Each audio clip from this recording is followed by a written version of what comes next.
ஐயனார் துணை சீரியல்ல இன்னைக்கு எபிசோட்ல கோர்ட் கவுன்சிலிங்ல நடந்த கூத்து எல்லாரையும் அதிர வச்சிருச்சு. சோழன் விவாகரத்துக்கு மறுப்பு சொல்லுவான்னு பார்த்தா எனக்கு சம்மதம்னு சொல்லிட்டு நின்னது செம ஷாக்.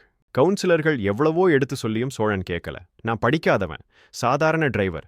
ஆனா நிலா படிச்ச பொண்ணு, எனக்கு அவ செட் ஆக மாட்டான்னு தன்னைத்தானே தாழ்த்திக்கிட்டு பேசி நடிச்சது வேற லெவல். வெளியே வந்ததும் நிலா கிட்ட சீக்கிரம் விவாகரத்து கிடைக்கதான் அப்படி நடிச்சேன், நீ வேற நல்ல பையனை பார்த்து கல்யாணம் பண்ணிக்கோன்னு சோழன் சொன்னப்ப நிலா முகத்துல ஈயாடல. சேரன் அண்ணன் பதறி போய் கேட்டதுக்கு சோழன் மனசுக்குள்ள ஒரு கணக்கு போடுறான். தான் வேண்டாம்னு சொன்னா நிலா யோசிப்பாங்கிறது அவனோட திட்டம். ஆனா இது வேலைக்கு ஆகுமா? அப்பா நடேசன் சோழனை நிறுத்தி சொன்ன அட்வைஸ் தான் ஹைலைட்.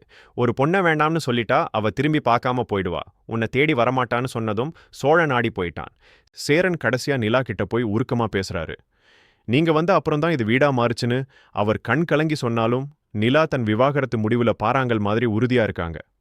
சோழன் போட்ட திட்டம் அவனுக்கே வினையா முடியுமா? நிலா நிரந்தரமா பிரிஞ்சு போயிடுவாங்களா? நீங்க என்ன நினைக்கிறீங்கன்னு கமெண்ட்ல சொல்லுங்க.